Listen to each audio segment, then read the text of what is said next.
We are going to write a book about this product one day. Kwa sababu hata ile pesa tulikuwa tumekomiti ya kwamba tuko tayari kuweka hapa ndani, baada ya kuweka shilingi bilioni 12, Hustler Fund haihitaji pesa ingine. A year later, President William Ruto hails the Hustler Fund, promises to make it bigger and better.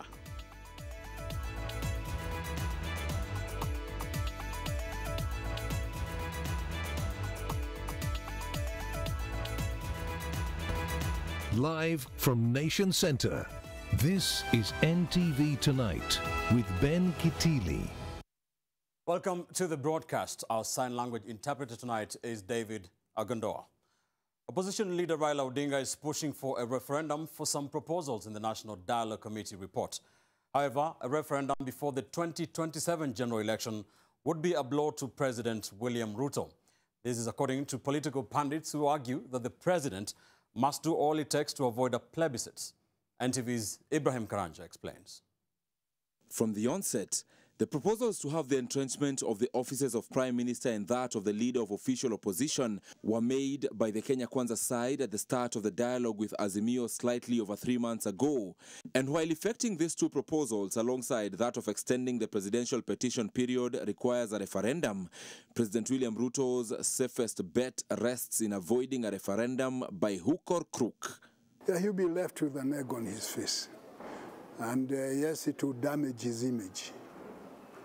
Whichever way, because it is going to be destructive. Now, expecting that Raila will be there cheering for him is far-fetched, because Raila wants him out. So anything that will make Ruto look bad, he'll be for it. And now Ruto and his Gachagua have a problem, trying to get themselves out of a trap. Top on the list of realities that threatens Ruto's political grip, should he support a referendum as at now, include the high cost of living, the economic situation of the country, the weakening currency, loss of jobs due to the cost of companies doing businesses, and as such, a referendum may just turn out to be a vote of no confidence for Ruto, reminiscence of the 2005 plebiscite, where a loss by President Kibaki's Banana side led him to a tumultuous political campaign 2 years later. Just like the Kibaki administration then, Ruto's government is currently unpopular owing to decisions made by top officials.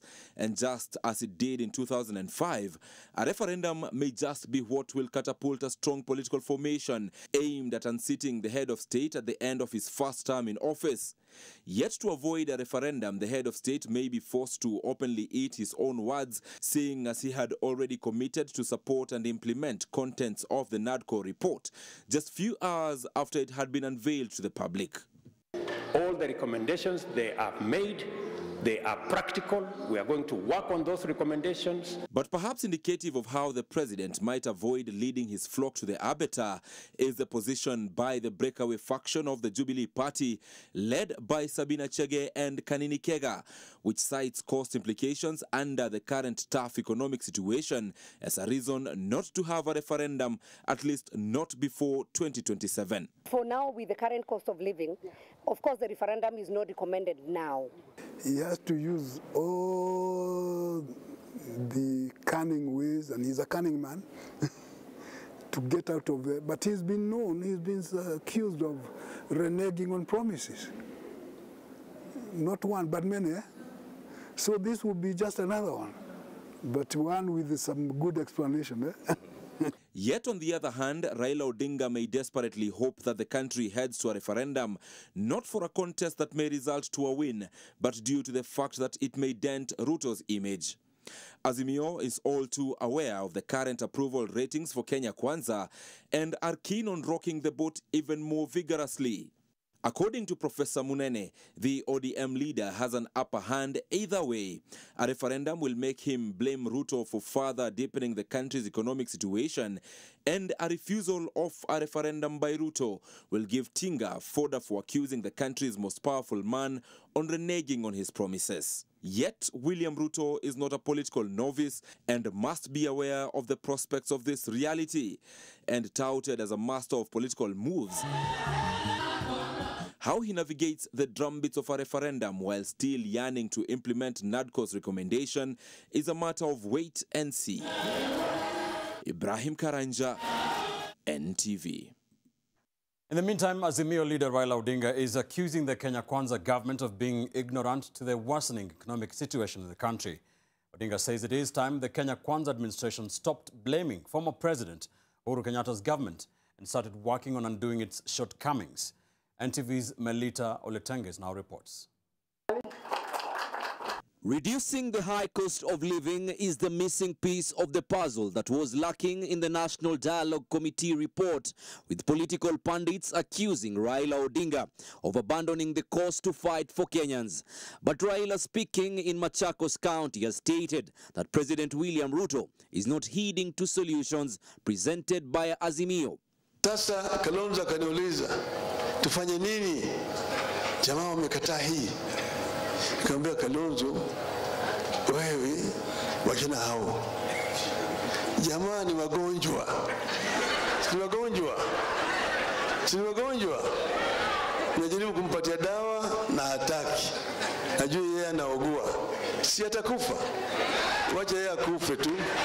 Controversies surrounding President William Ruto's government, the latest being the 16.5 billion edible oils import scandal and the 17 billion oil scandal, have been the center of harsh criticism of government by the opposition. Raila Odinga has accused President William Ruto's cronies of masterminding swindling of government coffers while giving Kenyans the short end of the stick. Waliiba.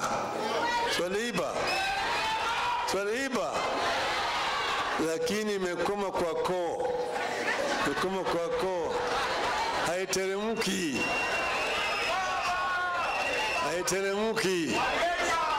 Unajaribu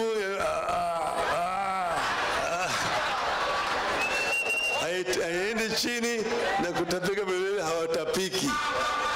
Sio? Sasa wanalaumu tu wale ambao walikuwa pale. People are missing real leadership. People are feeling the weight of dictatorial leadership. People are feeling the weight of politics of deceit. Udanganyifu wa kiajabu. For the first time, Odinga admitted to a meeting between him, President William Ruto, and former Nigerian President Olusegun Obasanjo before the national talks, while using his witty vitendawili politics to describe the deadlock on the high cost of living between the opposition and government. Kama ulipata nyungu tupu, kitu gani imekuzuia kupika ugali mpya? Mwaka mmoja hujapika hata ugali mpya. While the government has continued to maintain a hard stance on hefty taxation, the disquiet among the electorate, according to pundits, continues to grow. Melita Oletenges, NTV. You're watching NTV tonight. Many thanks for staying with us. But NTV is on the road tonight. Let me now hand you over to Dan Mwangi in county number 005. Dan, over to you. Thank you very much, Ben. And like you've said, county number 005, the county of Lamu, where we're experiencing the Lamu Cultural Festival. And it's not a daytime affair alone. It goes into the night and for the next few days, and we shall be here. Well, I'd say we've pitched tent, but I guess let's just say we've docked in the county of Lamu.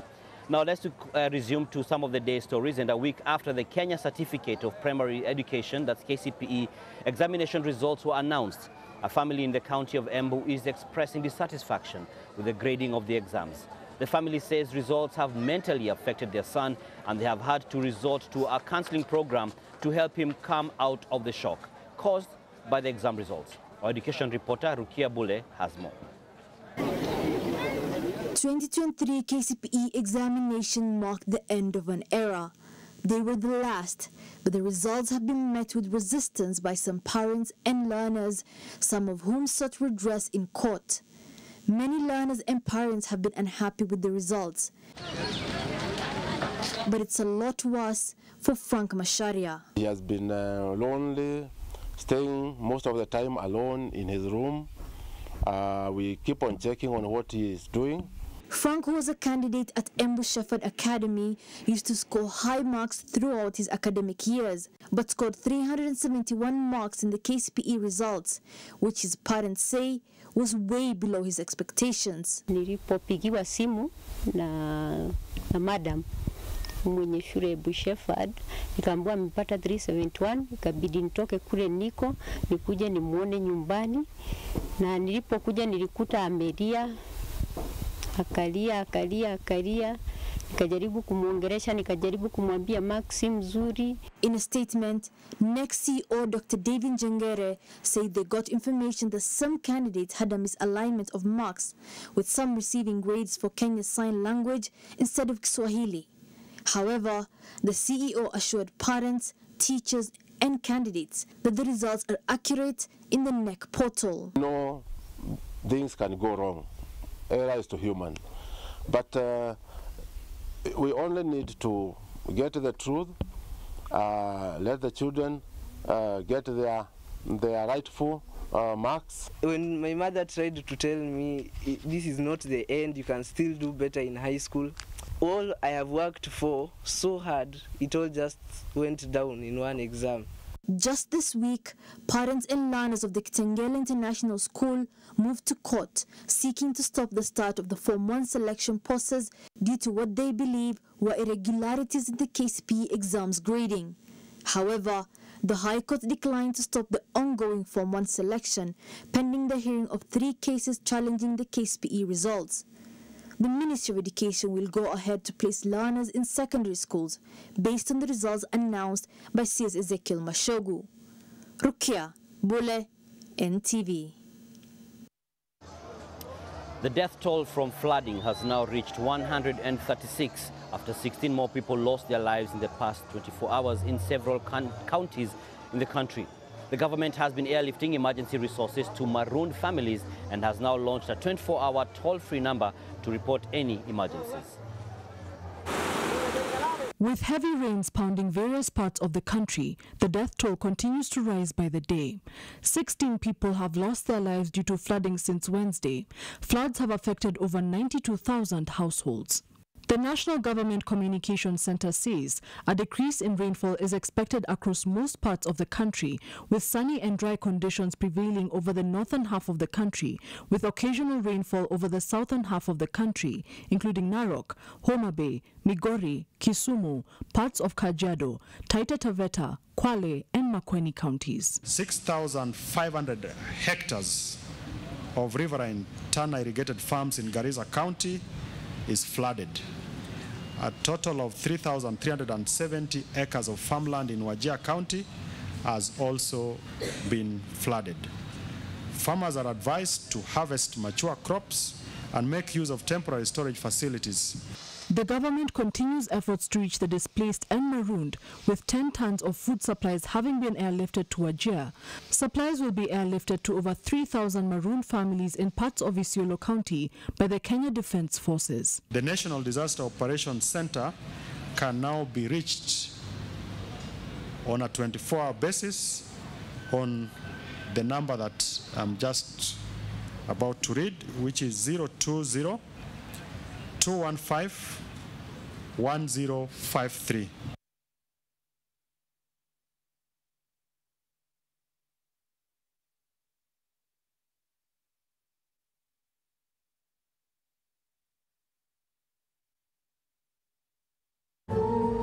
Now, I'm not sure you can hear me because of the music that's happening in the background, but the next story that's by Sidi Chazima is about the Hustler Fund.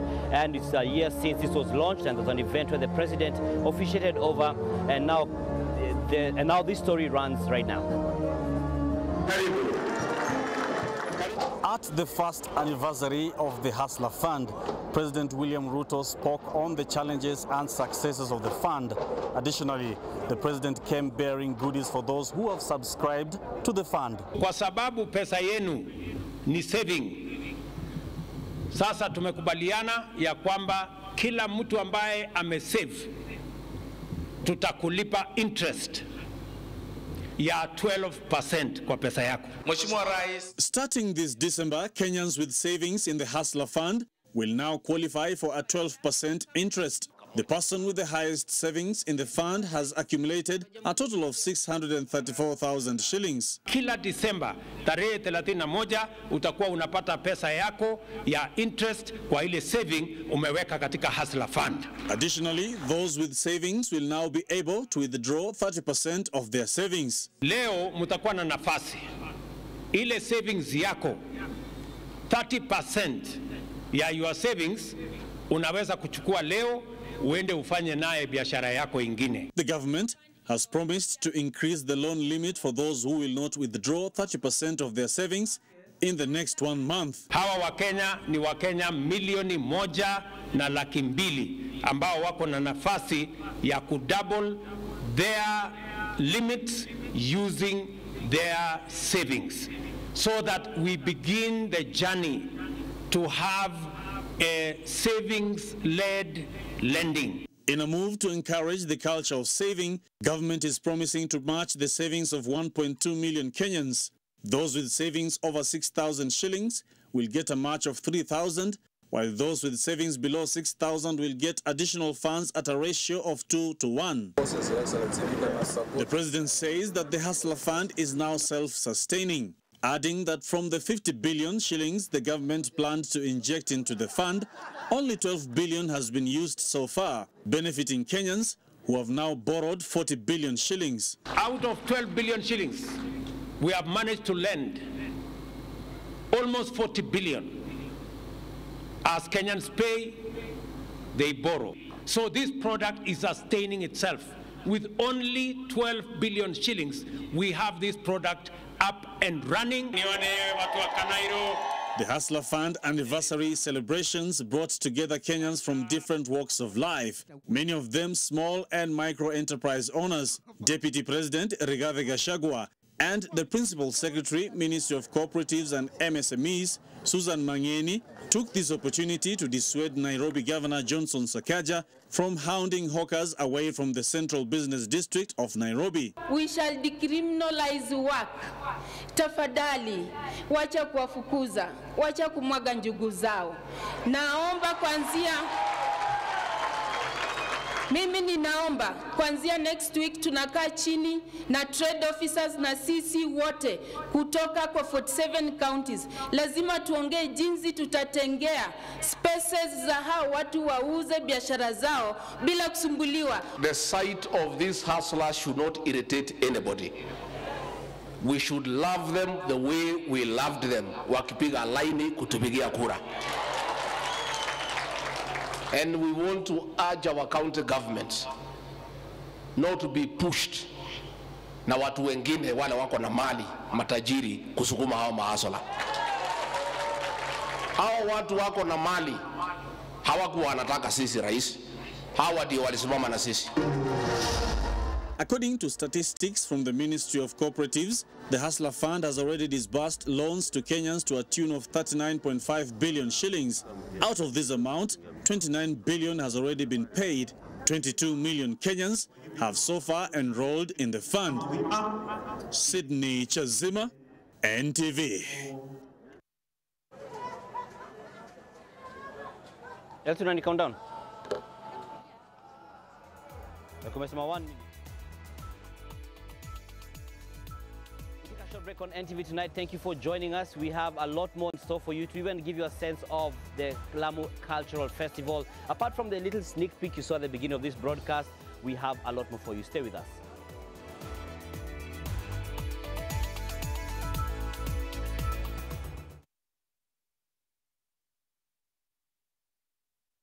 Hi there, my name is George Washuri, CEO Optiven Group, and I'm very excited to introduce Ushidi Gardens Nakuru. This property is developed by Optiven, and we are doing compacted Maram roads. We plant the trees, fence the property. What's unique about this property? It's only 1.2 kilometers off the highway and 18 minutes from Nakuru City, the pink city. So please call this number 0790 300 300. Optiven, we have you covered. Si Christmas ndio hii. Wengi wanaangazia lotomoto. Yetu ni charity mashinani. Jumuika nasi msimu huu wa Krismasi kuwahimarisha na kuwafurahisha wasiojiweza. Tuwape lisho, tuwape makazi, tuwape tabasamu kupitia *570#. Zawadi za Kristi ni kem zinashinaniwa, ikiwa the grand prize ni jijenge na moti. Jipe gari ya gharama yako, mafuta ya gharama yako na suluhisho ya hustle yako. 25% ya mchezo huu inatengewa charity. Jijenge na moti, iwashe, iwake!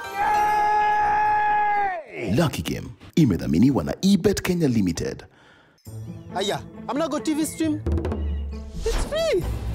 Hii Krisi, Go TV Stream iko mkononi na ni free. Download Go TV Stream app for free. Uenjoy live TV na shows kama 8. Download and watch later anytime. Anywhere. Go TV Stream iko mkononi na ni free. Available to active subscribers from 1st December. Go TV. Love it. Anyone can be Santa. Why can't a lady like me? I admit I'm underfed, but wear the pillow from the bed. I could be Santa Claus. Oh, anyone can play Santa. I fantasized it a lot. With his hat upon my head and his suit of Christmas red, I could be Santa Claus. 1xBet presents the new 1000% hyper bonus. Take part in. Place your accumulators with 1xBet and boost your winnings by up to 1000%. Hyper bonus, better than bonus.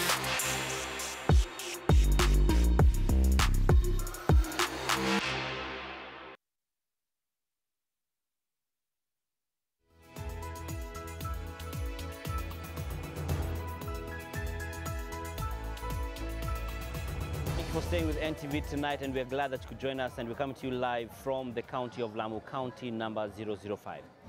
Now, getting to Lamu by road can be an exciting experience, driving for kilometers to the end of the road, after which you have to get onto a boat to ride to the island where we are. But with the concerns of insecurity that have been linked to parts of the county and the wave of people attending the Lamu Cultural Festival, the government is putting in place and has put in place different measures in seeking to affirm that security is in check. Our Coast Affairs reporter Kevin Mutai takes us through some of the motions of the journey to Lamu Island by road. The journey to Lamu, a road trip that bears some notable experiences. We set out from Mombasa, approximately 350 kilometers away, using the Malindi route. The variety of scenery, development, and human activity shoulder the roads. The completion of the Minjila Mokowe Road has brought economic fortunes to the people, impacting livelihoods in Peketoni, Witu, Hindi, as well as Minjila trading centers. Usafiri barabarani iko sawa. I think hata nyinyi umepitia hiyo lami from Minjila mpaka hapa is very safe. The government of Kenya imefanya kazi mzuri sana. There are very thorough checks barabarani, so watu wasiwe na wasiwasi wowote. Security iko tight. Unaona, tumepita I think 2-3 roadblocks which were very thorough. Tuliangaliwa, up to the last detail. Multi-agency security patrols have been mounted along the road in seeking to assure motorists of their safety. However, long-distance bus drivers bear some reservations, citing lack of social amenities and other critical services at the Mokowe jetty. Na parking hatuna hapa. Tope askari ukitufuka abiria kushika. Ukiingia hapa lazima ulipe shilingi 100 kuingia, 100 kutoka. Sasa kazi gani tutafanya? Umetoka wapi? Natoka Mombasa mimi. Mokowe is the end of the road for those traveling to Lamu. Here, boats are on standby to ferry passengers across the channel, which is a 10-minute trip to the island using a speedboat. It is a daring journey for those using this means of transport for the first time, some getting jitters. For the first time napanda boat, yani mimi kupanda boat si mambo yangu. Lakini this is the first time napanda boat. Umeona vipi? Hali hii umefeel aje? First of all nasikia leo uoga kidogo, lakini kianza kwenda una feel too amazing yani. Una enjoy yani the view. Hao jamaa kuisha story hapo. Wanakuongeza kiyamu. Kwa mtu kama wewe sio na wasiwasi, hawezi kufika Lamu na gari mpaka pande boti, na boti haina shida kwa bahari, wala siogope. Tutamchukua fresh kama sisi makapteni, na yeye mwenyewe hiyo siku moja tukimchukua tukija naye huku, basi nafikiri yeye mwenyewe atakuwa anatamani kila saa ili apande boti awe atasafiri na boti. Na pia ni kivutio, iko na raha zaidi kuliko gari. The experience is not oblivious to the realities of the economy. Due to the high cost of living and the record high fuel prices, boat operators are planning to increase ride fares. 300 kutoka Lamu kwenda Mokoe, kwenda Mtangawanda shilingi 1000 mtu mmoja. Kwenda Rasini mtu mmoja ni shilingi 2000. Kwenda Pate mtu mmoja huwa ni shilingi 2000. This is the only mode of transport to access places like Iwayu, Mkokoni, Ndau, Pate, among other islands within Lamu County. As masses of people, among them local and foreign tourists, head down to the island for the cultural festival to experience the Swahili heritage and the traditions of communities living in the region. Hata utaona samaki ingine kubwa kama wewe Kimutai. Mutai imini. Unaona samaki kubwa ile hujawahi kuona kwa hii dunia. So those are the culture ya Lamu. The highlight of the Swahili culture has kicked off today, with many more activities expected for the next 3 days. Kevin Mutai, NTV in Lamu County. Now that you've gotten a sense of how it is to get here, let's get to what has brought the number of people who the government was speaking to, as well as what Kevin Mutai's report was speaking. Now, the Lamu Cultural Festival is not the only festival hosted in the county, and the thing is, it has been a busy day here in the county of Lamu, and it's because of the first day of this festival, and Martin Mora has been on ground and has been picking up some of the things and now brings to you the highlights of the day that has been the first day of the 21st edition of the Lamu Cultural Festival.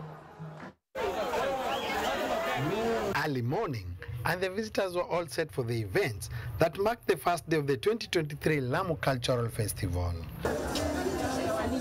Among them was a triathlon, which was a key attraction for the day. The competitors were briefed on the swimming, running, and donkey riding. Then, they dived to action, rain and road. Mohamed Omar emerged the winner. Nimefanya mashindano mara pili na nimeshinda zote mara mbili. Yani nahisi furaha na ninapendelea niendelee kuzidi kuwekwa design hiyo najaribu kutengeza na pesa kidogo. Water-based events including young sailors, dhow competition, performed arts such as songs and dances, taking the chunk of day one. Visitors, both local and foreign, taking time to enjoy the tourist attraction sites and keen to learn and experience the cultural diversity. Yeah, absolutely. So it's our first time to the Lamu Cultural Festival. We just arrived, we just entered the gate actually, so we are very curious to explore and see about the different cultural things, and yeah, very excited about it. I think, yeah, it's something everybody should visit because I feel it's very authentic. So this is my first time to Lamu in the Cultural Festival.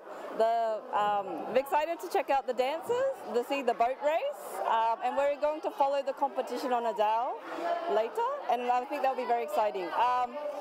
Yeah, I think this is my first time I feel like the annual festival is very exciting for Lamu culture and sharing, so thank you. Nimeona ikiwa sawa, naweza penda iwe kirudiwa yani hata kama ni kwa mwaka mara 3, yeah, na iwe kikuja kama kwa wiki baada ya siku 3. Local traders saying tourism and trade has been booming as more and more visitors continue to stream in from far beyond Lamu's borders. Kija kudisplay bila shaka watu napata pesa vizuri, wageni wananunua, na ni tofauti na wakati ikiwa kuna wageni. Huwa hii neema si yangu peke yangu, hata wenye boti, wenye gari, wenye mahoteli. Kwa hivyo ni shukrani kubwa kwa gavana wetu Bwana Isa Timami. Kama miaka yote culture ndio inaendelea, ndio utamaduni wetu na biashara, wageni wanakuja, tunafaidi hata kama kitu kidogo, japokuwa hali ya maisha imepanda, lakini tunafaidi. Lamu County Governor Isa Timami says enhancing the Lamu cultural industry is one of the ways his administration is looking to promote peace and coexistence. Watu wa Lamu ni wakarimu. na ni vizuri watu wageni wakija wapate ile experience. Lamu ni katika miji ya zamani ambayo imeorodhesha katika ile list ya UNESCO World Heritage, na kuna mambo mengi ya Lamu. The Lamu Cultural Festival is among the festivals the country hosts as it seeks to give a chance to the country and the world at large to experience the rich heritage. Unajua watu wa Lamu wame-interact na wageni kwa zaidi ya miaka 1000. Kwa hivyo iko kwenye damu yao kukaribisha wageni, na ninawahakikishia kwa usalama tumedhibiti na watu wasiwe na wasiwasi. With the activities being held next to the ocean and in seas of people, the government has called for caution and vigilance, especially with children. Lamu ndio future ya maritime in Kenya. Being our responsibility, we have so far trained 300 young people in Lamu and given them the certificates so that they work without fear. The 21st annual Lamu Cultural Festival has today started in top gear, with the organizers projected to be the biggest of all compared to the previous ones. Martin Mora, NTV, Lamu County. Now take a small break from the Lamu County stories. We'll be back with more. But as COP28 kicks off in Dubai, Kenya's climate catastrophe has drawn global attention as the United Nations World Meteorological Organization, that's WTO, cites the East African nation among those suffering the wrath of Mother Nature. The country is currently in the grip of El Nino rains, which have claimed more than 100 lives so far.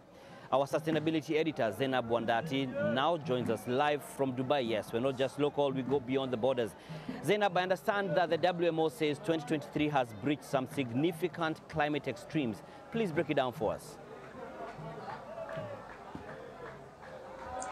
Well, good evening. It has been quite the day for the first day at COP28, and two key things happened today. First, the official opening ceremony happened, and the COP President Sultan Al Jaber officially took over the reins and led the plenary into adopting the agenda of COP27. And one thing he did was to also announce operationalization of the Loss and Damage Fund, which was set up at COP27, and announced that Dubai, the UAE, will begin populating it with $100 million, which is a win for the developing world, which suffers some of the worst impacts of climate change. And he has also heaped praise on President William Ruto for leading the way in climate action on the African continent and also the world, and has said that President Ruto was very instrumental in the setting up of the Loss and Damage Kitty.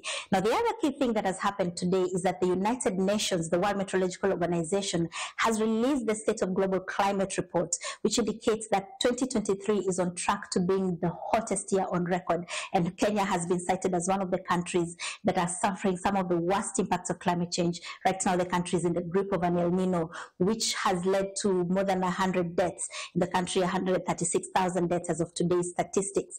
Now, the World Meteorological Organization has said that the El Nino is the climate change actually is what has made the El Nino worse.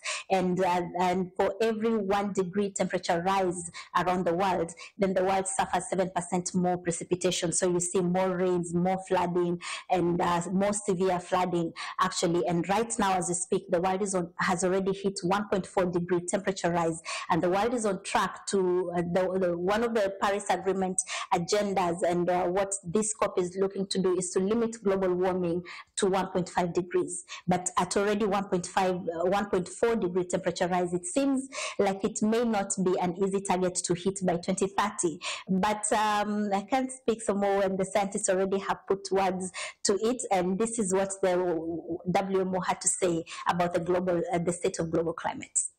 Without climate change, the impacts would be much milder. So this climate change is enhancing the risk of severe flooding.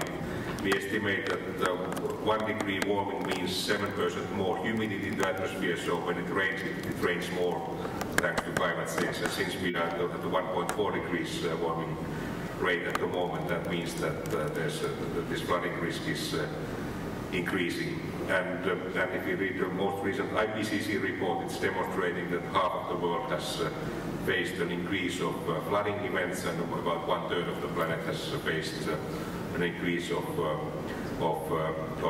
drought events. And so without climate change, these impacts would be much milder, but they would still exist. We are living through climate collapse in real time, and the impact is devastating. This year has seen communities around the world pounded by fires, floods, and searing temperatures. Record global heating should send shivers down the spines of world leaders, and it should trigger them to act. William Ruto arrives in Dubai sometime in the wee hours of the morning, and he's one of the 174 global leaders who are expected to attend this COP. And he's got a busy schedule, and one of the things that he'll be doing is that he will be handing over the results of the Africa Climate Summit to the COP, presenting the Nairobi Declaration, and then lead the African discussions from there. And Nation Media Group is here to bring it all and unpack it all for the next 14 days. Done.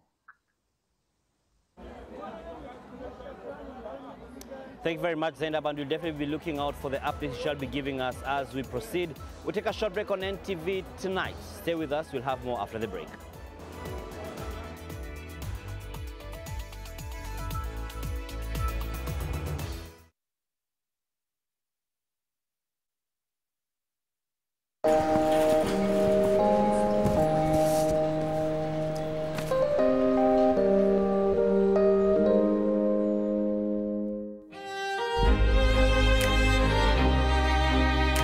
The moment I feel my pain starting to fade, it's like I'm going back to myself on a really good day.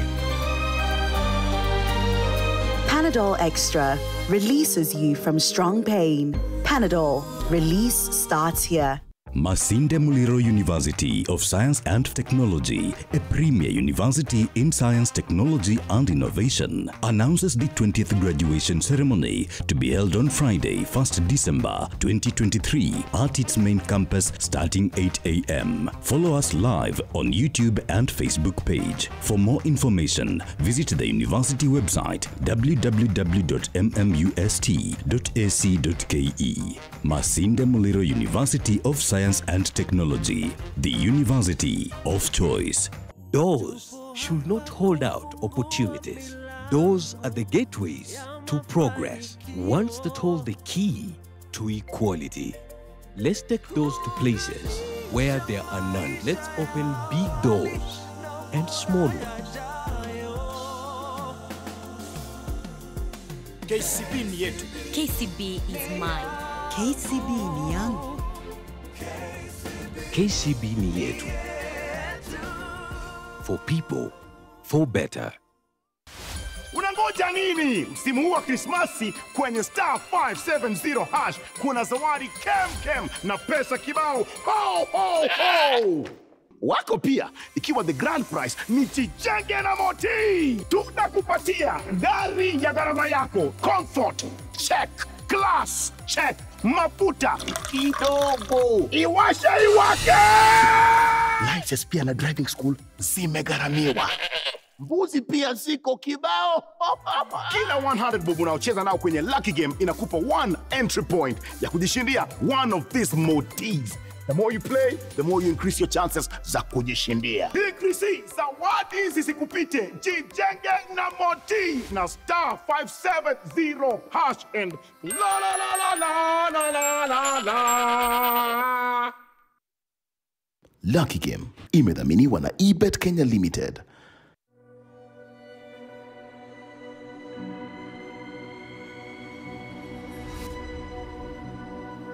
People come to me and they say they get discomfort when they have ice cream.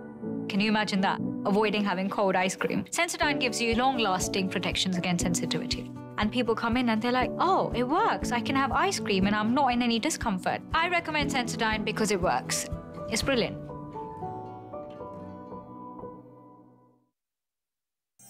Unwrap Chrissy with deals kibao from Carrefour.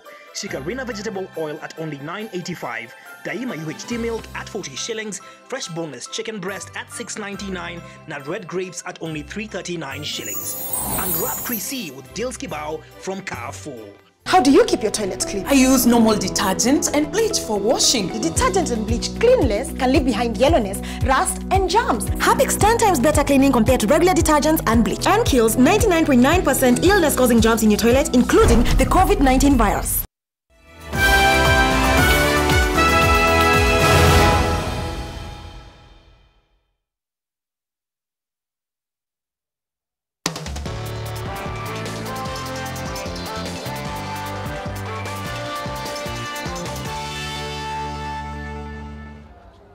Welcome back. Now let's get down to business news. And Kenyan banks have defied a tumultuous business environment to realize astronomical foreign exchange gains.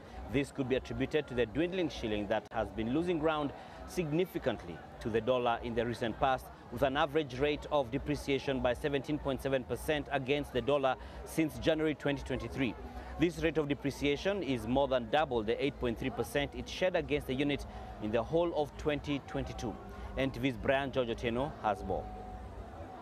Kenya's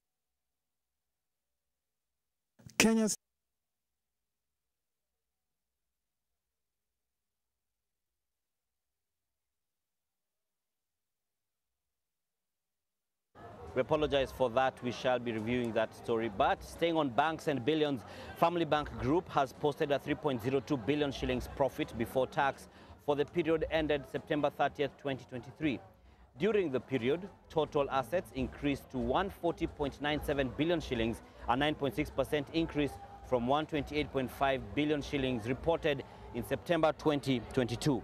The increase in the total assets was primarily driven by growth in customer deposits, which rose by 16.6% to 108.1 billion shillings from 93.2 billion shillings reported in the same period in the last financial year. The bank continued to lend, which saw the loan book increase by 6% to 84.6 billion shillings. Investment in government securities increased by 21% to close at 30.3 billion shillings.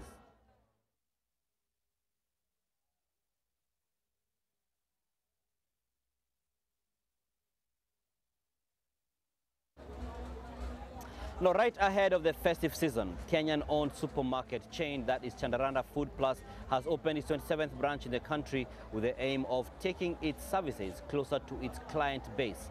Now, the branch will be located at the My Town Mall in Karen, Nairobi, offering discounts on various items, seeking to ease customers' load amid the current high cost of living. According to the company, the supermarket will be powered by solar energy as the retail chain seeks to embrace environmental conservation.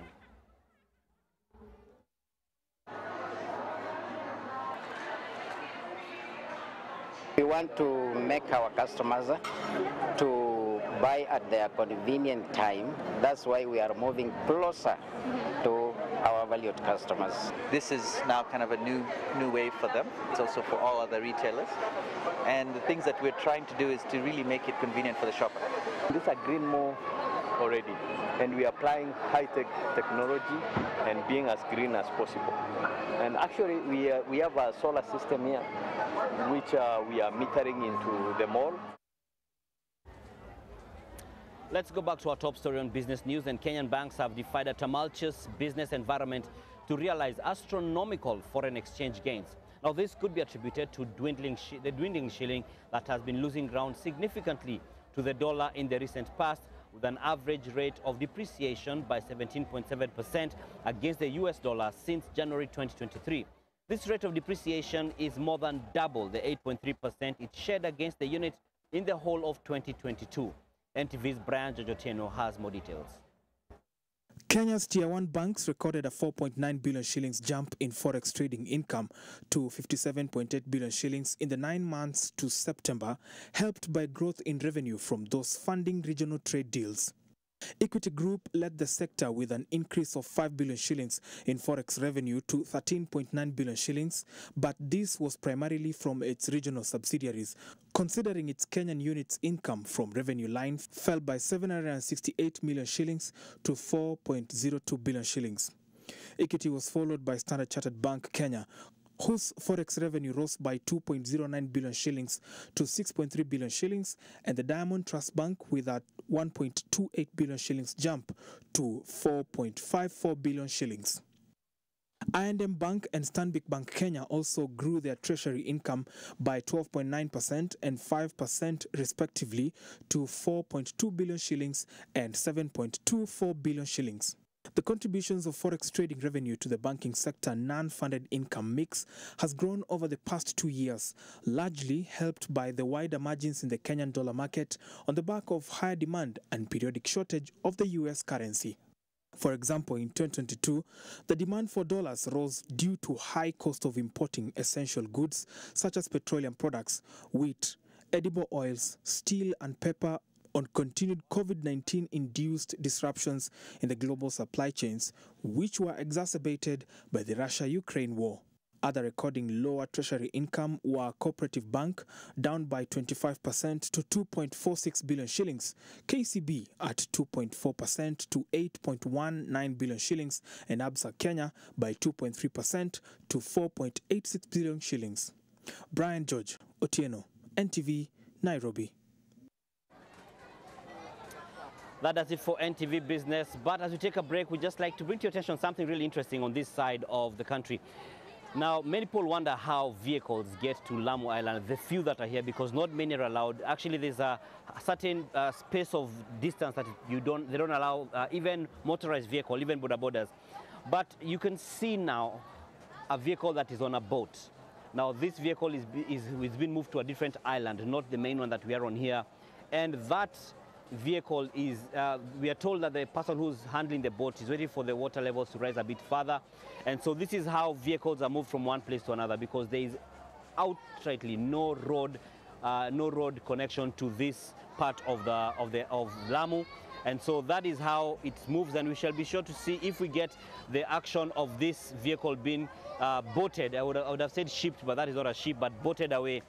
It's quite something. It takes quite some confidence for a driver or a car owner to have their asset on the boat there. So, and this takes us back to many years ago when we had NTV on the road, or now on the ocean, when we had County Edition in the County of Lamu, where we had our technical vehicle having to be carried across the waters to here.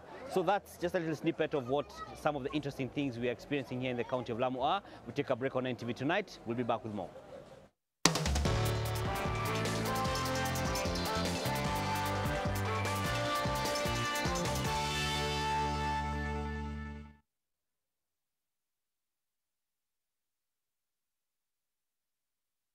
Mortain Doom, with its trusted formulation. It provides protection in seconds. So spread the Mortain Doom message of how we, you and I, can fight to end malaria. Mortain Doom, Kenya's #1 choice. The AA journey started like a dream 104 years ago. With the right leadership, the right business model, the right standards and international affiliation with FIA, AA has grown to support you with various mobility products and services. And it's growing. Now, you need sunglasses because the future of AA Kenya is too bright. AA Kenya, inspiring mobility. 1xBet presents the new 1000% hyper bonus. Take part in. Place your accumulators with 1xBet and boost your winnings by up to 1000%. Hyper bonus, better than bonus.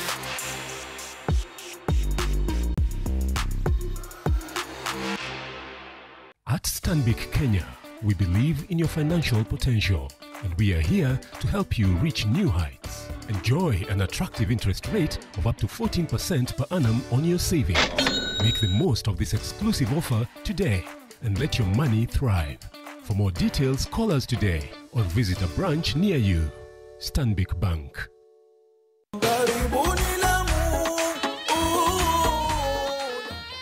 Lamu County ikiongozwa na Gavana Issa Timami inawaalika katika sherehe ya Lamu Cultural Festival kuanzia tarehe 30 Novemba hadi tarehe 2 Disemba. Kutakuwa na ngoma za utamaduni, mashindano ya punda, kuogelea na majahazi. Kutakuwa na watalii mbalimbali kutoka pembe zote za dunia. Tembea Lamu, karibu Lamu. On my dark marks, I've tried everything, but hardly any results. Nivea Luna 630 works from day one. With visible results in just 2 weeks, you'll see the difference or get your money back. The results speak for themselves. Join the 1 million women already using the #1 Lumina 630 from Nivea.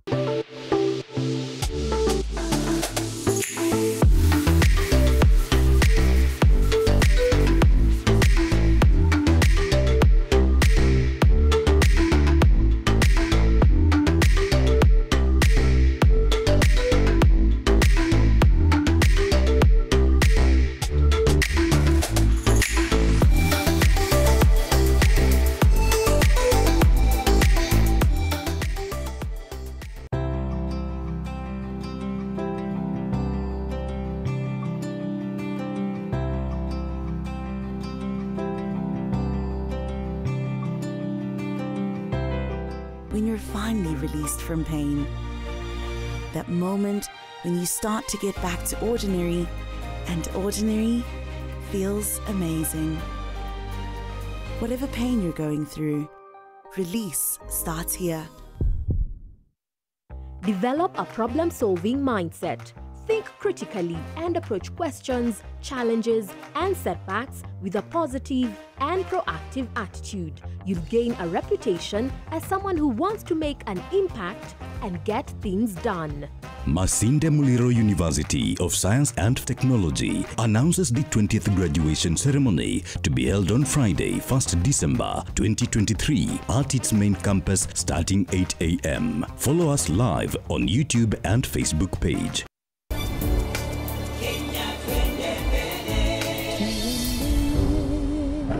Kenya, twende mbele. NCBA, go for it. Hi there, my name is George Washuri, CEO Optiven Group, and I'm very excited to introduce Ushidi Gardens Nakuru. This property is developed by Optiven, and we are doing compacted maram roads. We plant the trees, fence the property. What's unique about this property? It's only 1.2 kilometers off the highway and 18 minutes from Nakuru City, the pink city. So please call this number 0790 300 300. Optiven, we have you covered. Optiven, Optiven, no one shall buy.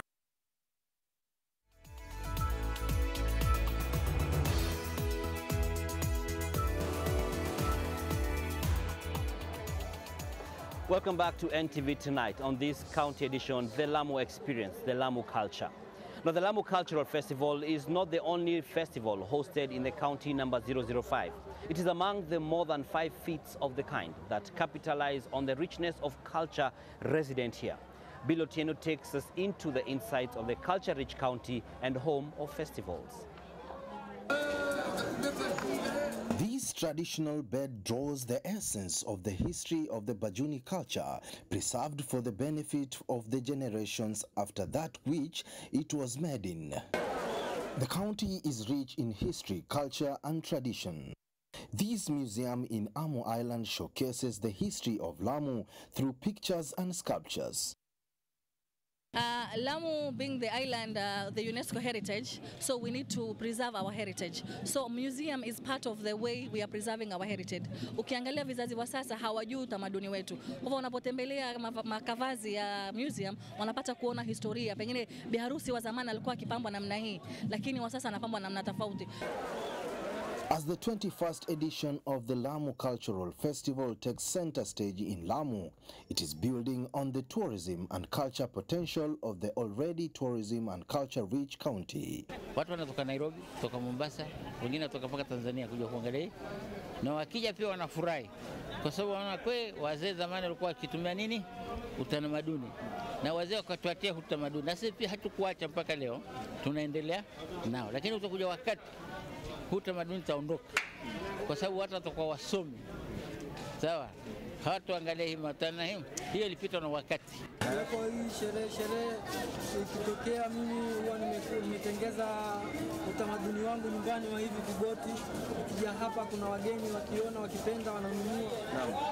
Wananunua na wanafaidi maisha. kuna utamaduni kule aina mbalimbali, kuna sekta ya kushona kofia, kuna kuchora kwa wanawake. Hizo zote ni vipaji na utazitembelea, kila mmoja atatoa challenge zake na changamoto zake katika cha kuchangia culture yetu ambayo ni utamaduni ambayo ni festival yetu ya Lamu. Lamu County has more than 5 islands, each boasting different cultures associated with ancient events. The cultural festival is only one of them. We have an art festival, we have a cultural festival, we have religious festival, and we have the Lamu Cultural Festival. Huwa tunajaribu, manake karibu island 8 zimekuwa inhabited. Kwa hivyo tunajaribu, tunafanya festivals kwa kupitia island mbalimbali ili na wao wapate kuona na vijana wa pale wapate makazi.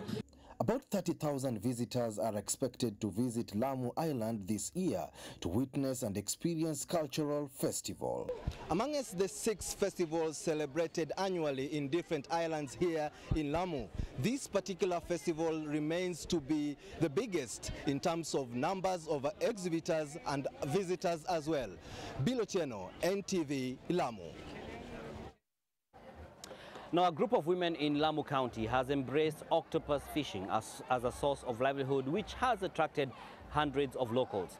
They have defied various odds, including cultural practices which have prohibited many women from engaging in duties which some people consider to be masculine. Kevin Mutai brings us the story of how conservation has restored fishing activities in Pate Island. Pate Island in the Lamu archipelago, home to fishing communities.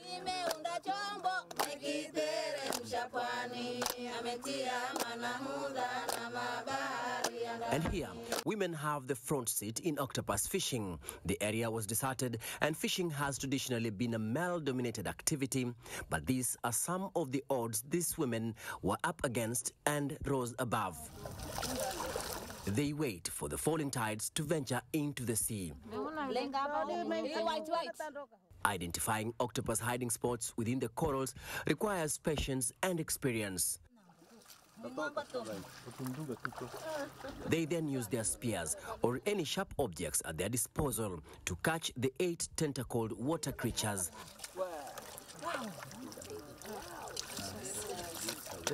Jamii wakati awali jamii ilifanya fujo kwa sababu bado walikuwa hawajaelewa kuhifadhi ni kitu gani. Wakisema ni park.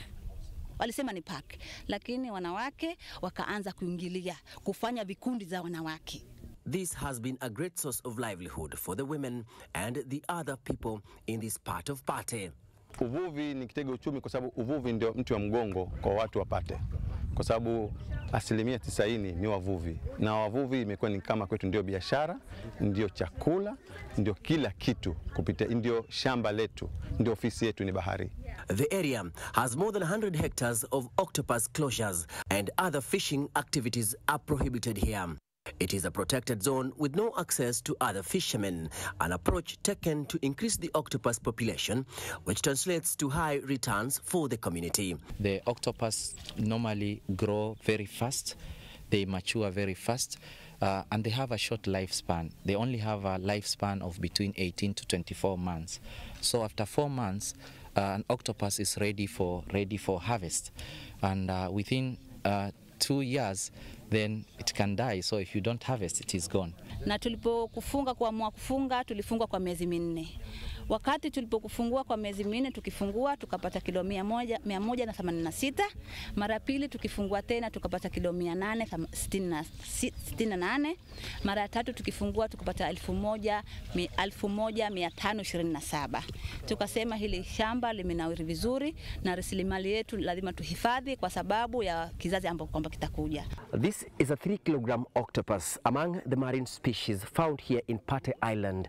It is highly nutritious as well as a source of income for the community living here, thanks to the conservation efforts. Upweza ukimwangalia ni mnyama ana miujiza. Kwanza ukimshika tayari amebadilisha kala hii nguo ambayo nimevaa. Sasa kwa mzee ana nguvu ya wazee. Kwa sababu kiwa mzee hajawahi kuzaa watoto, akinywa supu ya pweza tayari anakuzaa watoto wengi. Ukiangalia ukienda kwa village Kishangai Shakani, watoto ni wengi sana kwa sababu hau nyama. Na siku ya soko tunafunga baada ya miezi 3-4, tumeuza kwa shilingi 400. Sasa mtu akipata tu kilo 20 ako na shilingi 8,000. Ni kana bank ya jamii. Kila baada ya miezi 4 mtu anakuja pata 8,000, 7,000, 10,000 na tunavua kwa muda wa wiki moja. Sasa tunapata mtu hata 30,000 anaweza pata. This fragile ecosystem was on the brink of being relegated to history due to illegal fishing methods and other destructive human activities, as well as climate change, all of which have contributed to the disappearance of the corals which are home for the marine species. Ukiangalia wanawake wote wamefaidika, wamejenga nyumba mzuri, wanapeleka watoto wao shule vizuri, wanafanya mahitaji yao ya nyumbani vizuri, hata wazee sasa hivi wanafurahika kwa sababu ya hili shamba letu la pweza. Tumekuwa na mambo mazuri tunafanya katika hii shangashakani, pate na pia shangarubu. Na sisi wanawake tumeamua kuhifadhi na kumvua pweza kwa sababu kuna faida fulani. Faida ambapo kwamba coral huwa salama, samaki hukua. Kevin Mutai, NTV in Lamu County. You can catch the extended version of that story on our sustainability show, that is Earthwise, which runs every Sunday at 8:25 p.m. and the episodes are all available at ntvkenya.co.ke. Now, Kakamega Governor Fernandez Barasa has said the county will join the Law Society of Kenya as an interested party in seeking legal action for compensation of families whose houses have been demolished at Milimani Estate. Governor Barasa condemned the demolitions, noting that county government was not consulted or informed despite the area falling under Kakamega municipality. Speaking after touring the demolition site, Barasa said the demolition was done in an inhumane manner, leaving families homeless, property destroyed and looted. Western Regional Commissioner Irungu Masharia maintains that the leasehold of most of those at Milimani Estate expired, while some presented documents of ownership that were acquired illegally.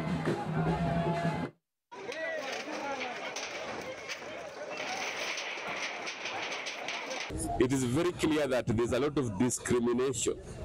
There is no way you can just be targeting houses that are owned by the county, and then you leave houses where the national officials are staying. Ukweli ulioko ni kwamba hatuna yule tunaita sacred cow kwa hiyo operation.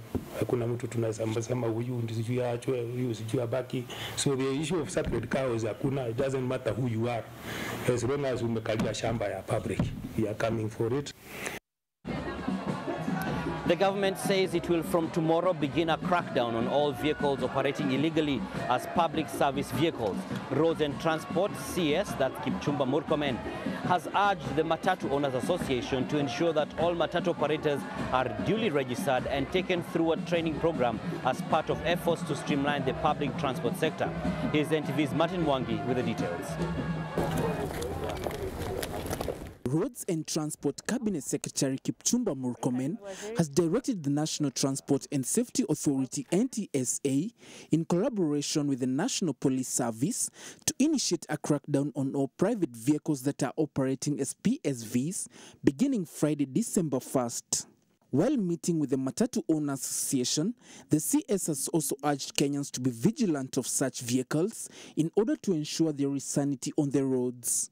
I want to direct NTSA, starting tomorrow morning, to make sure that a public crackdown is done to weed out any private vehicles that are operating as PSV. The CS has also urged Matatu Owners Association to work on a way of ensuring that all drivers and conductors are registered and taken through a driver's development program. This, the CS says, will happen through self-regulation in the sector. Shida yenye tulikuwa nayo tu kwa retesting ni pengine watu waseme fee ilikuwa juu na pengine inanyorosha haflas. So we will have to look for a way through the driver's development program, but you know there are other testing requirements that include you might have been a good driver at the beginning of the year, but you fall sick midway. You know, you become hypertensive or diabetic. There are certain things that we must do. What we've agreed with the government, we are going to register all people who are working in Matatu sector. We are going to have a data of conductors, drivers, the squad drivers, and even the tout who are in the stages. And we are going to make sure that we train them, and then we make them to be compliant with the rules of traffic. The government is also working on installing monitoring cameras across major roads in the country. The cameras will monitor speed and other violations of traffic rules, with an instant penalty being issued to violators. 10 cameras have already been procured and will be installed along various roads in the next 3 months, with the system expected to be fully in effect by 2027. Martin Mwangi, NTV.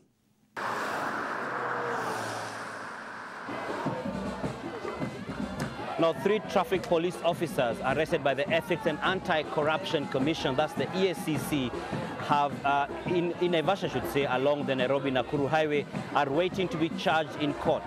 They were arrested after they were found receiving bribes. The search for another officer who fled the scene after shooting in the air continues. EACC now wants the Inspector General of Police, that's Japhet Koome, to disarm all police officers manning traffic to reduce the risk on EACC officers responding to cases of corruption on the roads. NTV A scuffle ensued along the Naivasha-Maimahi Road at the Karingita turnoff in Naivasha when EACC officers pounded on Corporal James Njeru, Dixon Njagi and James Mwai after they were allegedly found collecting bribes from motorists plying the route.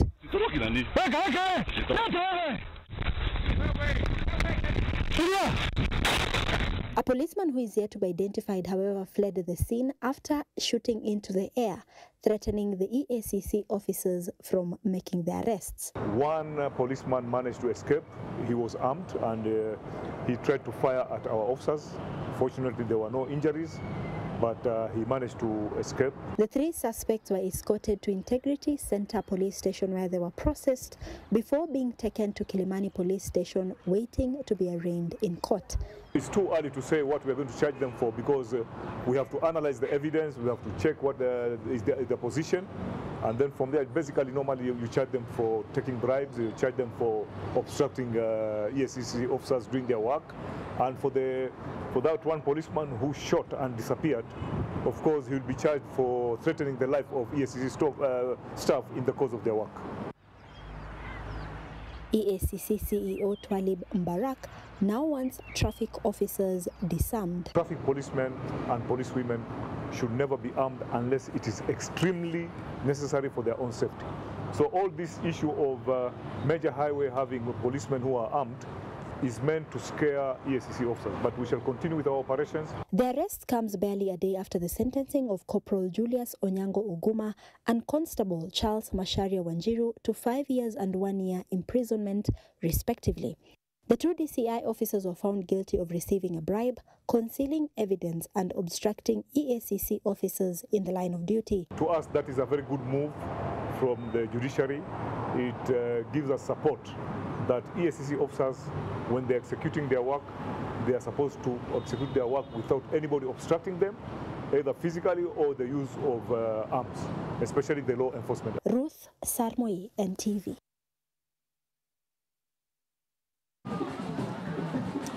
The government has hailed the new higher education funding model as the best way of ensuring students from needy families access education without straining, even as other quarters raise concerns about the challenges involved in accessing the funds. Speaking during the 12th graduation ceremony at the University of Eldoret, Higher Education Principal Secretary Dr. Beatrice Inyangala said with the new model, students can pay as little as 3,000 shillings per semester, depending on the course one is pursuing. Meanwhile, Head of Public Service, Felix Koskei, has challenged institutions of higher education, or higher learning, I should say, to ensure their courses match the required industry needs. During the graduation, Professor Thomas Cheruyot was installed as the second Vice-Chancellor of the university.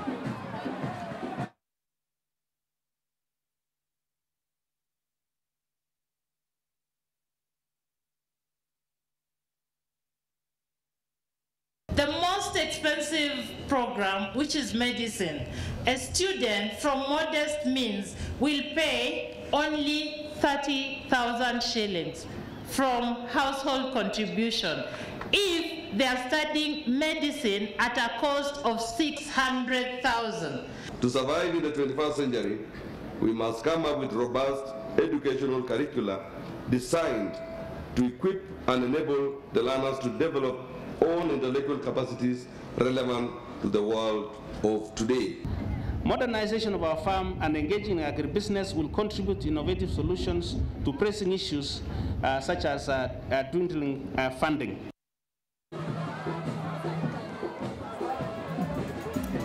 We'll take a short break on NTV tonight. On the other side, Ben Kitili is going to be having the sports news for you. Stay with us.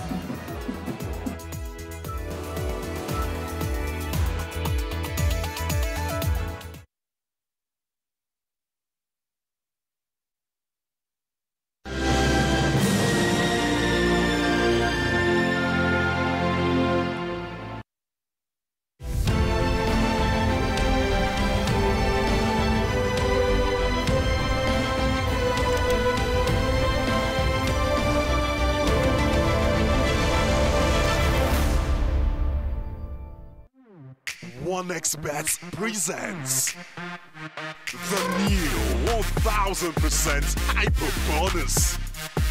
Take part in. Place your accumulators with OneXBet and boost your winnings by up to 1000%. Hyper bonus, better than bonus.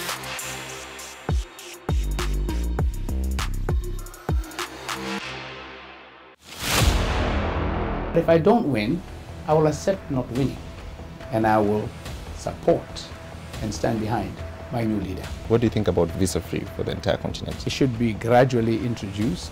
If it happened right now, there may be a surge in some places. We as Africans have got to be resolute, unhindered, unblinded by our resolve to make sure that we put in governance systems to assure us that we would not fall into a debt trap. Have you managed to keep corruption out of bay completely, totally? Nobody can ever say they've kept corruption at bay completely. The corrupter and the colluder to corrupt us are very creative. Mr. President, what keeps you awake at night? Unemployment, particularly of the youth. I pray about it.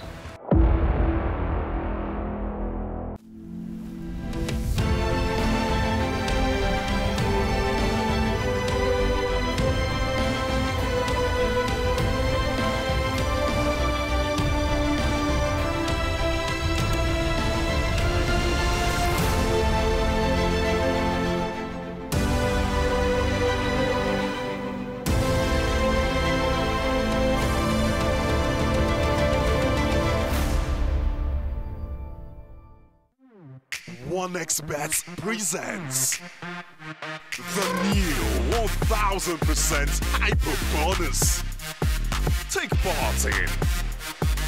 Place your accumulators with OneXBet and boost your winnings by up to 1000%. Hyper bonus, better than bonus.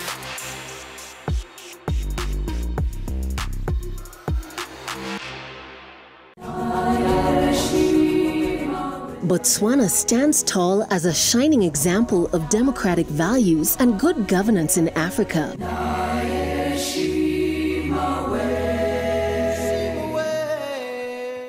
Enter a world where knowledge is put into practice and the heart of African agriculture beats loudly and energetically. Welcome to Kikao, a revolutionary talk show that is changing how people think and look at agriculture in Africa. This is the particular variety that is suitable. We will seek to demystify GMOs. Kikao is a platform where African agriculture takes center stage. Seeds, just which is which. From seasoned farmers to thought leaders, they direct us toward a future in which livelihoods thrive and nations prosper. It became possible to move genes from unrelated organisms. Kikao, every Wednesdays at 7:30 p.m. only on NTV. Praise Atmosphere 2023 on the 9th of December at Sitam Karen, Nairobi from 2 p.m. onward, featuring Evelyn Wanjiru, Prosper Ochimana from Nigeria, Rehema Simfukwe from Tanzania, Edith Wairimo, Celestine Donkor from Ghana, Wilberforce Musyoka, Solomon Mukubwa, Kestin Bogo, and Sharon Ishavuka from Kenya. Regular tickets are available for just 1,000 shillings, 2,000 shillings at the gate. Visit www.praiseatmosphere.com/events or use paybill number 800-8575, account Praise. As are we crossing over? As are we crossing over? Are you curious about that dazzling look? How do you define beauty? And how to dress elegant, glitz, and glamorous.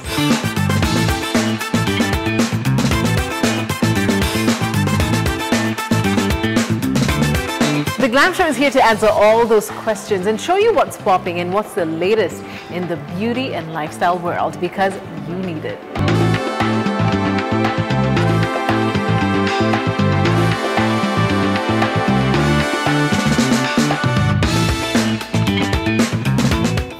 Look your best and fall in love with Into the Glam every single Saturday only on NTV.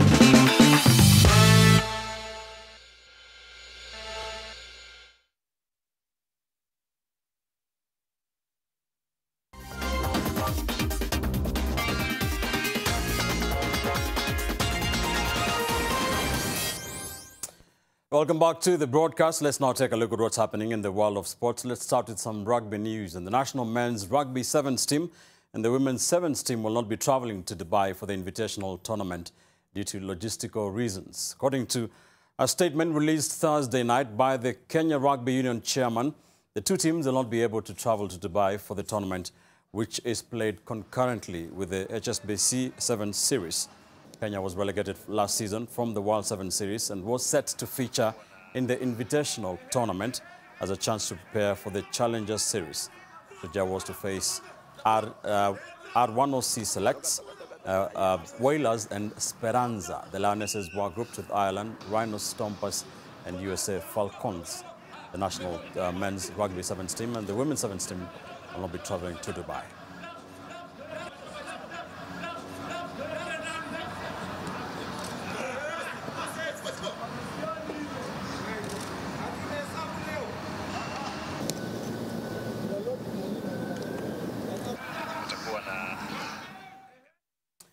The Africa Deaf Championships at the Kasarani Stadium in Nairobi culminated today with Kenya dominating podium places throughout the four-day continental showpiece.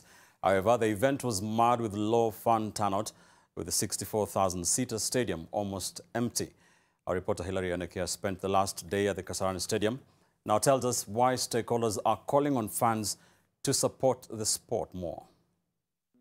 Siblings David Wamira and Beryl Wamira were arguably the biggest highlights of the Africa Deaf Championships at the Kasarani Stadium in Nairobi, as they both won gold in the 200 meters and the 100 meters categories. On the final day, David clocked 22.23 seconds to win the men's 200 meters race ahead of Walter Kalebu and Elijah Muyeho, who timed 22.45 seconds and 22.89 seconds respectively, as Beryl stopped the clock at 26.24 seconds to elbow Fomba Lenat and Adiambo Pamela into second and third places respectively. I feel very happy, and I really, yesterday, like I mentioned to you yesterday, I was going to defend this. So my favorite is always 200 meters. 100 meters is not, I'm not that sure with, but I'm very sure with 200 meters. Now that I did it for the first time, I still trust that I'm going to be doing better in other African championship, world championship, and I'm going to defend this for a long time. Elsewhere, Kandago Grancy outpaced compatriots Kimani Sera and Komesa Jasta, who finished second and third respectively to win the 10,000 meters gold in 42.20 seconds. I'm really appreciative for the training that I got. When I go back home, I'll continue training with my hearing compatriot so that I can improve my skill, and probably I'll break the record next time. Despite Kenya's sterling performance at the four-day continental showpiece, it was largely to an empty stadium with stands virtually empty. This was also compounded by the low turnout in the number of African teams that sent their representatives to compete in Nairobi, with North African countries dominating the entries. This is the second Africa Athletic Championship, but we hope to have more crowd and most countries come to participate in this event. This is the second time, and we still have to announce and see the next Athletic Championship. We still grow. As action culminates here, it's evident that support, especially from the fans, has been extremely underwhelming. And athletes as well as officials alike are hopeful that in the next event, the stands will be buzzing with excitement. Ilarian Kia for NTV Sports, Nairobi. Let's stay with athletics, and currently ranked as the second fastest in the women's 10-kilometer all-time list. World cross-country bronze medalist Agnes Chebet Ngetich is among the top upcoming female athletes. However, as our reporter Steve Keter now tells us, Chebet's rise to the top was not a walk in the park, as she was forced to brew and sell illicit liquor at one point to raise money to enable her to travel and compete in local races. At just 22 years, Agnes Chebet Ngetich is regarded as one of the most promising talents in the long-distance races. With a personal best time of 29 minutes and 26 seconds, Chebet is only 12 seconds outside Ethiopia's Yalemzaf Yehulos world record. Previously, she had lowered the 10 kilometers women-only world record, held by her namesake, the late Agnes Chebet Tirop. However, World Athletics did not ratify the record due to a measurement error. Bado na fight sijafika, bado ndio niko kwa mwendo sasa, niko kwa train. Earlier this year, Chebet represented Kenya for the first time as a senior athlete, where she bagged a bronze medal in the women's 10 kilometers finals at the World Cross Country Championships. Nilisikia vizuri sana juu ilikuwa first time yangu kukimbia senior race. And ni kitu sikuwa hata natarajia, like nilikuwa nimechipata tu niko number 4. Kidogo nachipata niko bronze medal, so ni kitu sasa ilikuwa surprising. Chebet, who now trains in Iten, Elgeyo Marakwet County, was born in Eldama Ravine in Baringo County. The second born in a family of 8 says, despite discovering her talent while still in primary school through her mother's encouragement, extreme poverty at home forced her to start selling illicit brew to support her family and get money to travel for local races. Nilikrona family yenye haijiwezi after babangu amepass 2014, so nilikuwa nakosa shule za zingine na usa pombe at least nipate kitu ya kusaidia hawa masiblings wangu. Juu hiyo sasa ndio ilikuwa inanifanya at least nipate 200 niende hiyo cross country iko karibu, tuseme Chemasusu ama Ndalat. Chebet says her life dramatically changed one day after she collapsed and fainted during a competition. She met a good Samaritan who offered to support her career and education. Akakuja, akanisaidia, akanifanyia first aid. Yeye akaona msichana anaweza kimbia, like okay, naweza msupport. Chebet wants to emulate Helen Obiri, who is her role model. Imekuwa tu slogan yangu, nikifikiria tu hivi, Chebet you have to fight kama Obiri. Sasa nikiona tu venye Obiri anakimbia, nachiambianga hata mimi nafaa kufight kama yeye. So nikiona tu races yake inanimotivate sana. Steve Keter, NTV Sport. And finally, Arsenal powered into the Champions League last 16 as Group B winners after a 4-goal blitz in the space of 14 minutes inspired their 6-0 rout of hapless Lons on Wednesday. Mikel Arteta's side needed his first goal for Arsenal with a late penalty to cap their biggest win this season. One game to spare, the Gunners are... Jesus wants it in the middle, and it's 5 as it's rattled in by Odegaard. Facing Brice Samba. 6-0.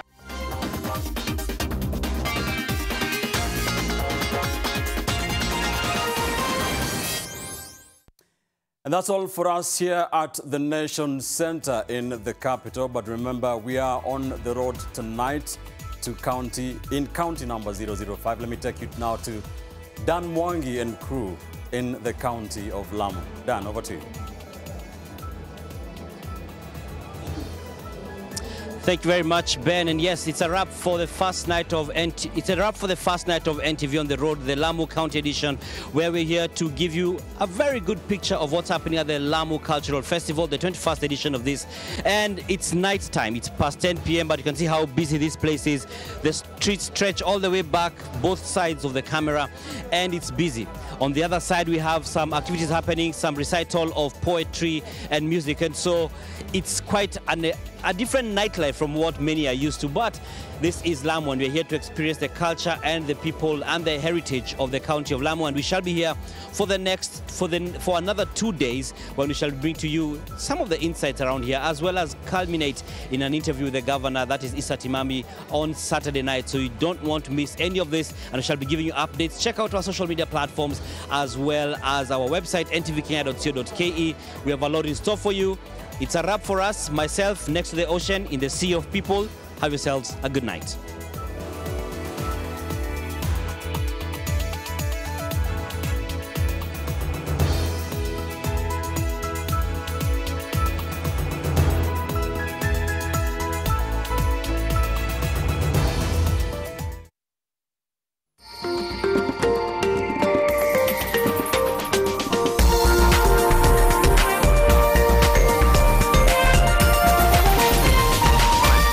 This is NTV.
Masinde Muliro University of Science and Technology, a premier university in science, technology and innovation, announces the 20th graduation ceremony to be held on Friday, 1st December 2023 at its main campus starting 8 a.m. Follow us live on YouTube and Facebook page. For more information, visit the university website www.mmust.ac.ke. Masinde Muliro University of Science and Technology, the university of choice. Enter a world where knowledge is put into practice and the heart of African agriculture beats loudly and energetically. Welcome to Kikao, a revolutionary talk show that is changing how people think and look at agriculture in Africa. This is the particular variety that is suitable. We will seek to demystify GMOs. Kikao is a platform where African agriculture takes center stage. Seeds, just which is which. From seasoned farmers to thought leaders, they direct us toward a future in which livelihoods thrive and nations prosper. It became possible to move genes from unrelated organisms. Kikao, every Wednesdays at 7:30 p.m. only on NTV. They are the leaders of their pack, trailblazers who dare to dream. These are the men leading the way.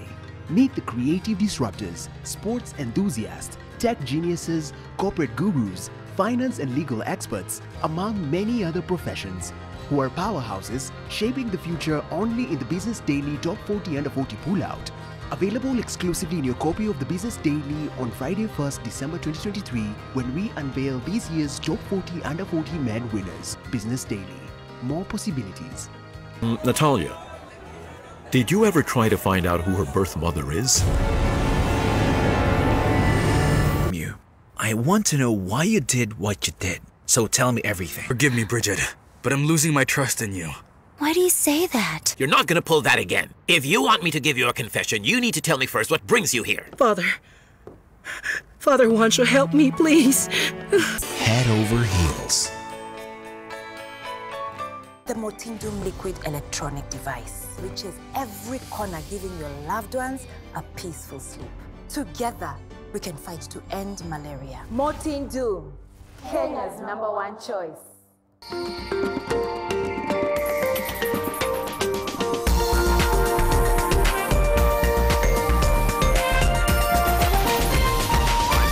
NTV, turning on your world. The following program has been rated GE. It is therefore suitable for general family viewing. Dynasties are special. Constant success and domination that garners deserved praise and plaudits. On the other hand, there is nothing quite like the underdog that threatens that dynasty, if only for a short time. Which is exactly where Girona fits in this La Liga season, looking to unseat the big clubs with the ultimate underdog performance.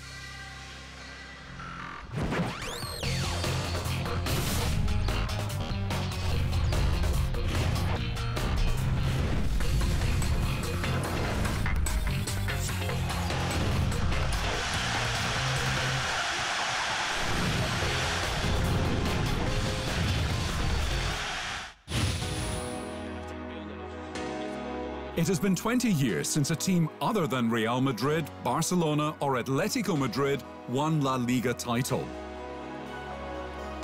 Which is not entirely surprising. What is surprising is the latest team trying to break that 20-year hold on the title by Spain's 3 biggest and most powerful clubs. In only its 4th season in La Liga and its 2nd after a second promotion, Girona is 2nd on the table and shaping as a threat to the big 3. Indeed, Girona went into the season with the simple aim of avoiding relegation. But much to everyone's surprise, Girona has won 11 of 14 games and is actually now being considered a title challenger. Our objective has been to stay in the first division and be a sustainable club. Now we find ourselves in a situation that was unpredictable. We didn't expect to be this high. After leading the table for several weeks, a 1-1 draw with Athletic Club on Monday night dropped Girona to 2nd, but did not drop the level of enthusiasm or energy. I'm very satisfied with the point, and I'm very satisfied with the team's performance, which is the most important thing. This match shows the level we are at. That level was a long time coming for Girona, having spent most of its history in the 3rd and 4th divisions. But everything came together for Girona on and off the pitch around 2017. Gaining promotion to La Liga for the first time and becoming part of the rich and powerful City Football Group. The influence of the City Football Group cannot be ignored, nor the strong links to Manchester City that includes manager Pep Guardiola's brother Pere being board president of Girona. While City Football Group owns 47% of Girona, many still see the Catalan outfit as a small club achieving against the odds. When we arrived in 2015, the club was in a much more complicated situation, especially economically. But little did I imagine we would be enjoying the first division so much and we would end up being top of the table. But that is exactly what has happened this season for Girona, so far outstripping its previous La Liga finishes of 10th, 18th and 10th. Indeed, much to everyone's surprise, Girona is 2nd on La Liga table and being considered a title challenger. Coming up, a new deal for Ancelotti. And Allegri may quit Juventus.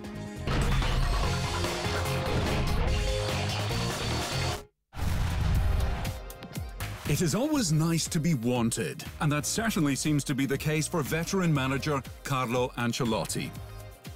Coming out of contract at Real Madrid this summer, Ancelotti has been heavily linked with the Brazil national team. But there is now speculation Madrid is set to offer Ancelotti a new 2-year deal to extend his second spell at the Bernabeu. The sticking point for Madrid might be claims from Brazil that Ancelotti has a legally binding agreement in place.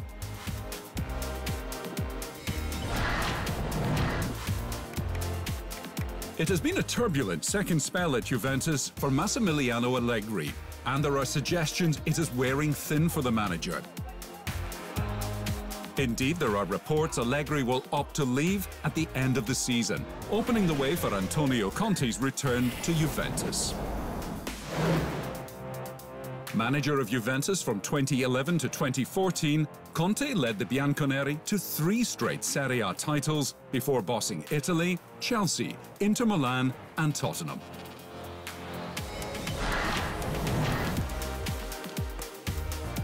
There has never been any doubt about the importance of Manuel Neuer to Bayern Munich, and that importance has again been underlined.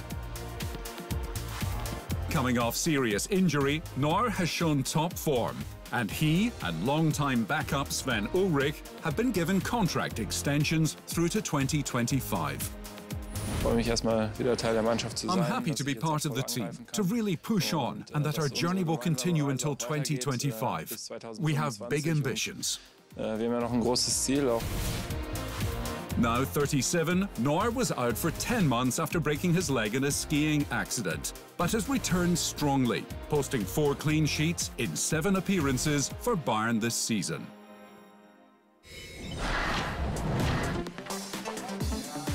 Protecting a slim lead at the top of the Bundesliga table, Bayer Leverkusen is well aware it needs to constantly be at its best. Which is why Leverkusen is concerned about the mid-season Africa Cup of Nations. Set to lose 5 players to AFCON, Leverkusen is seeking legal advice about being able to block their participation.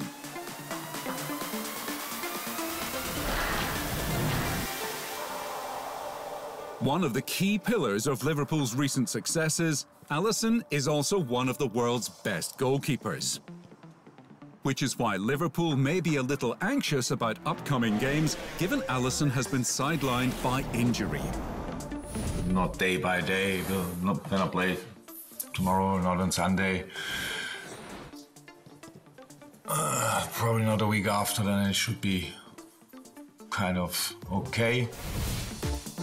Having damaged his hamstring late in the 1-1 draw with Manchester City, there is hope Alisson will be fit and ready to play for Liverpool's home game against Manchester United on December 17.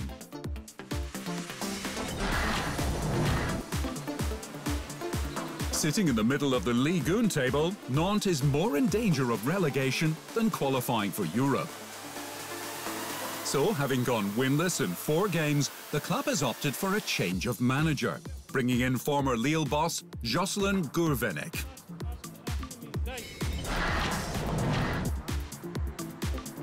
Like several other federations, Turkey has done a deal to play its Super Cup game in Saudi Arabia, a move designed to maximize revenue. But even the promise of cash has not impressed Super Cup rivals Fenerbahce and Galatasaray, both clubs calling for it to be played in Turkey.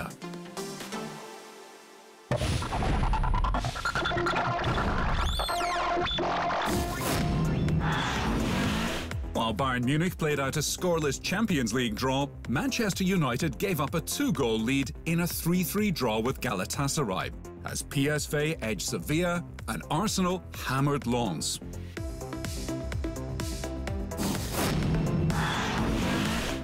There is all to play for on the final day in Group A, as Copenhagen, Galatasaray and Manchester United vie to join Bayern in the last 16, while Arsenal and PSV are through from Group B. As Braga drew 1-1 at home with Union Berlin, Real Madrid scored early and late to beat Napoli, while Inter came back from 3-0 down to draw with Benfica, and Real Sociedad was held by RB Salzburg. Despite its loss, Napoli has secured a place on the knockout stage with Madrid in Group C, while Sociedad and Inter will go head-to-head for first place in Group D on the final day. Victories for Lazio and Atletico Madrid secured their places in the last 16.